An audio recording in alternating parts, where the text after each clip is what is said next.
네, 안녕하세요. 닥터 부자아빠입니다. 네, 오늘의 강의 주제 말씀드리겠습니다.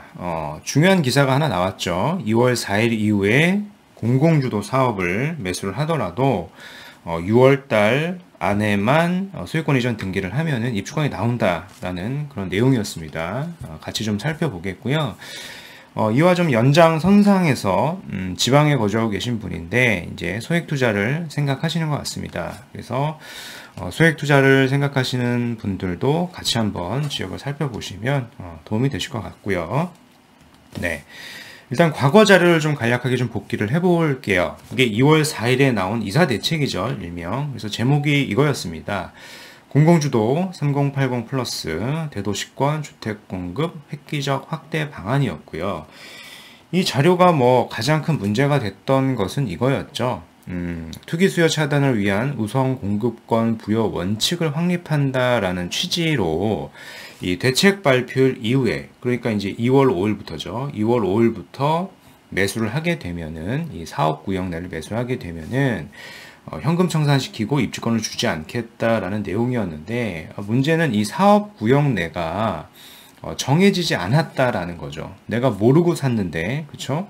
모르고 사도 향후에 해당 지역이 재개발로 지정이 된다, 공공주도로 지정이 된다라고 하면 다 현금 청산을 시키겠다라는 이런 보도자료 자체가요, 어떻게 보면 약간 위헌 소지가 많았고 여러 가지 어떤 문제가 많았었는데, 그래서 이런 보도자료가 나오자마자 아니나 다를까 바로 다음 날이죠. 2월 5일에 이런 기사들이 쏟아져 나왔습니다.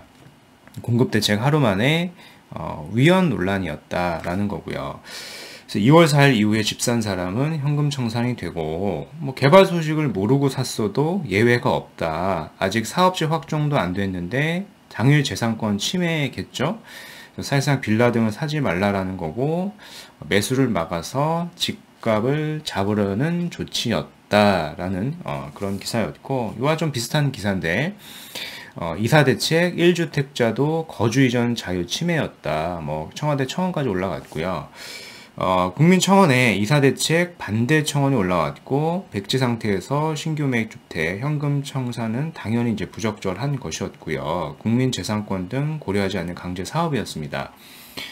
이런 상황이었는데, 제가 이런 영상을 또 해당 시기에 올려드렸던 게 있었고, 정리를 해서 이런 말씀을 제가 드린 적이 있어요. 이사대책이 현금 청산을 발표를 했었는데, 제가 봤을 때는 이 공공사업지는 단 한 곳도 정해진 구역이 없었기 때문에 현금 청산은 사실상 쉽지 않을 것이다 라는 의견을 좀 드렸었는데, 아니나 다를까 이제 기사로 이미 나온 거죠. 6월 16일 날짜로 이 공공주도 사업이죠. 이게 이달 말일까지 이전 등기를 하면은 분양권 준다라는 거예요. 손바닥 뒤집듯이 말을 또 바꾼 거고요. 그래서 이제 우선 공급권 부여일이 국회 통과일로 늦어졌다라는 그런 사유였겠죠. 그래서 국토부 투기세열 유입이 제한적일 것이다. 그래서 이렇게 늦어졌다 이런 사유를 댄 건데, 사실상 이제 제가 봤을 때는 요 날짜도 다른 날짜가 계속 바뀔 수 있다, 다른 날짜로 계속 바뀔 수 있다라고 좀 생각을 합니다. 물론 이제 확정이 된 건 아니니까요. 왜냐하면 앞으로 이사 공급 대책이 추가적으로 어떤 공공주도 사업이 선정이 될 지역이 있는데, 그런 지역은 아직 선정이 안 된 지역이 있어요. 그렇다 보면은 그런 지역들도 이런 입주권 권리 산정 기준일이 계속 바뀔 수 있다라고 좀 생각이 됩니다. 좀 참고를 하시면 좋을 것 같고요. 그래서 구체적인 내용을 좀 살펴보면, 이 우선 공급권, 그러니까 분양권이죠. 주지 않는 시점이 당초 2월 5일 이후에서 이제 이번 달 말, 그러니까 6월 말일까지로 늦춰진 거예요. 이는 이제 당연한 거죠. 이제 공공주택 사업지가 어디인지도 모르는 상황에서 대책 발표 이후에 집을 샀다는 이유만으로 분양권을 주지 않는 것은 과도한 재산권 침해죠. 그래서 이미 사업지가 후보가 된 이런 지역들을 지금 매수해서 이번 달 안에 빨리 소유권 이전 등기를 해도 사실 입주권을 받을 수가 있는 상황이죠. 그렇게 좀 참고를 하시면 될 것 같고요. 네. 오늘 이제 구독자 사연을 좀 간략하게 읽어봐 드리겠습니다. 이분은 이제 지방에 거주하고 계시는 50대 중반 가장이시고요. 이분은 이제 실거주형 1주택을 이제 소유하고 계십니다. 지방이다 보니까 수도권 대비 시세가 많이 오르진 않았다. 이렇게 좀 사연을 주셨고요. 현재 한 1억 5천에서 최대한 2억 정도의 자금이 있으신 것 같고, 이거 갖다 이제 투자를 하려고 하시는 것 같아요. 세대 분리된 자녀가 서울에서 있다라고 이렇게 하셨습니다. 그래서 자녀 명의도 이제 염두에 둔다라고 하셨습니다. 일단은 세대 분리된 자녀분께서 뭐 주택이 현재 없다라고 하시면은 자녀 명의로 이렇게 투자를 하시는 게 취득세나 양도세 측면에서 매우 유리합니다. 그래서 이런 선택지로 하시는 게 좋을 것 같고요. 일단은 자금이 한 요 정도의 자금이라고 했을 때, 뭐 재개발 구역을 투자한다라고 보면은, 제가 봤을 때 이제 크게 두 가지 안이 있을 것 같아요. 이제 첫 번째 일환을 보면은, 말 그대로 이제 재개발 구역을 매수를 하는 겁니다. 단 이제 이럴 경우엔 자금 자체가 워낙 좀 적다 보니까 이제 서울은 불가능하고요. 기타 이제 인천권 등은 이제 검토가 가능합니다. 이 자금으로. 그리고 투자 기간은 약간 중기적인 투자가 될 것 같아요. 기대 수익은 한 2억 내외 정도 될 것 같습니다. 그래서 이런 선택지가 하나가 있고요. 이제 두 번째는 이제 재개발 예정지를 매수하는 거죠. 즉 재개발 구역은 아니지만 향후에 재개발이 될 가능성이 매우 높은 지역을 미리 선점을 하는 겁니다. 나중에 구역 지정이 되면 너무 비싸지니까 살 수가 없다 보니 요런 이제 소액 투자의 선택지가 있을 것 같고요. 이런 경우에는 현재 자금으로도 충분히 이제 서울 핵심지가 가능하다라는 겁니다. 단 이제 여기는 어떤 단기적인 투자보다는 장기적으로 이제 어프로칭 하셔야 되고요. 단 이제 수익을 보더라도 향후에 뭐 여기가 재개발이 지정이 되지 않는다라고 하더라도 주변에 이런 개발 호재들이 많이 있어서 이제 서울의 빌라 가격은 계속 상승이 될 겁니다. 그래서 수익은 한 요 정도가 기대가 된다라고 뭐 추측을 해볼 수 있을 것 같고요.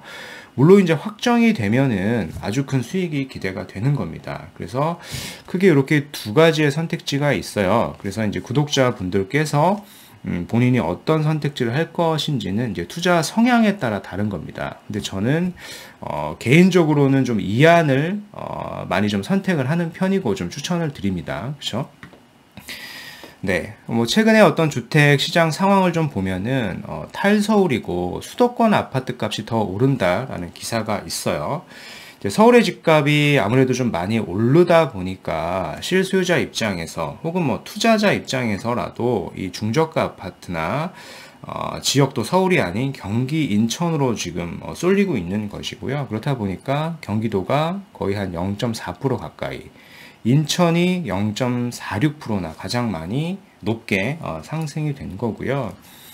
그래서 인천권을 이렇게 보면은 가장 많이 좀 상승을 했습니다. 이러한 어떤 스탠스나 어떤 향후의 전망들은 당분간 좀 지속이 될 걸로 좀 보여집니다. 아무래도 이제 서울의 핵심지가 워낙 많이 오르다 보니까 실수요자 입장들도 봤을 때 상대적 주택 가격이 저렴한 인천권으로 많이 좀 가고 있고요. 실수요뿐만 아니라 어떤 투자의 수요들도 상대적으로 소액으로 할 수 있는 지역이 많다 보니 인천권으로 좀 가고 있는 상황인 것 같고요. 그래서 이제 첫 번째 이제 일환으로 선택을 한다라고 봤을 때는 이런 지역들을 좀 검토를 하시면 좋습니다. 여기를 좀 말씀드리는 이유는 여기 지금 노란색 지역이죠. 그래서 투기과열 지구가 아니에요. 이제 조정 지역이다 보니까 여기는 이제 전매 제한이라던가 재당첨 제한이 우려가 없다라는 거죠. 그래서 이제 소액으로도 재개발 구역에 투자를 할 수 있기 때문에 요런 일환의 선택지가 있을 것 같고요. 이제 나머지 2안에 대해서는 요런 호재가 있는 지역들을 좀 검토를 하시면 좋을 것 같습니다. 이것도 이제 최근에 나온 기사죠. 6월 16일에 나온 기사인데 6년간 막혔던 도시재생구역 재개발 자체가 이제 풀린다라고 합니다. 그래서 뭐 가리봉동이나 창신동 일대가 대표적인 도시재생구역이었는데 이들 구역이 재개발이 사실상 좀 가능해졌다라고 보시면 되고요. 이제 굉장히 호재가 있습니다.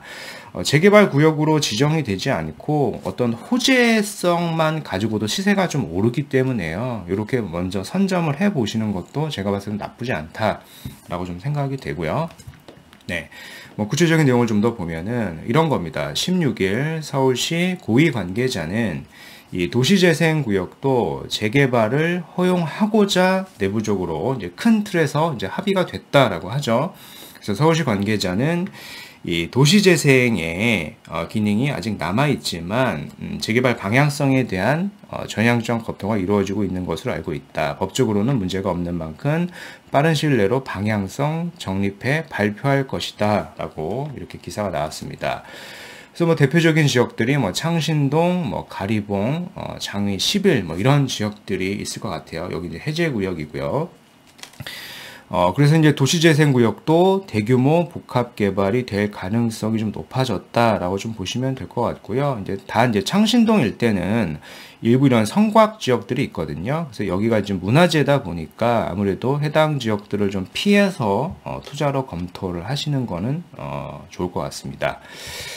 그래서 서울시가 절대 불가 입장을 유지했던 이 도시재생지구 재개발을 이제 허용키로 하면서 재개발로 선회할 구역 규모와 향후 절차에 대해서 좀 관심이 모아지고 있는 것이고요.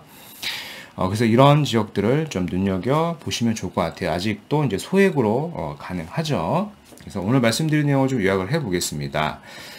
이 도시인 공공주택 복합 사업이죠.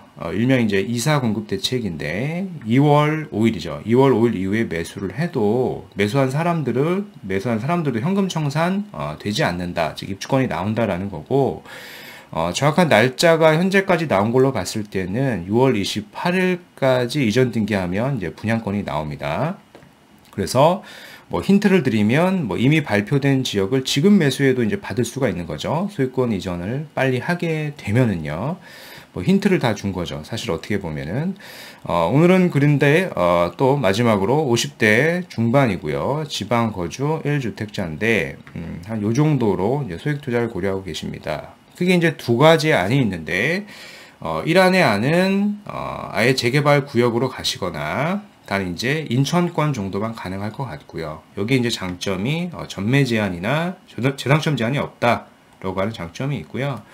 나는 좀 장기적으로 좀 투자할 수 있다라고 하시면은요, 서울 핵심 재개발 예정지를 보시면 좋을 것 같습니다. 오늘 말씀드린 이런 지역들을 한번 검토해 보셔도 괜찮은 분위기 같습니다. 네. 그래서 오늘 준비한 영상 여기까지이고요. 제 영상이 좀 도움이 되셨으면 이제 구독하기, 좋아요, 알림 설정까지 부탁드리겠습니다.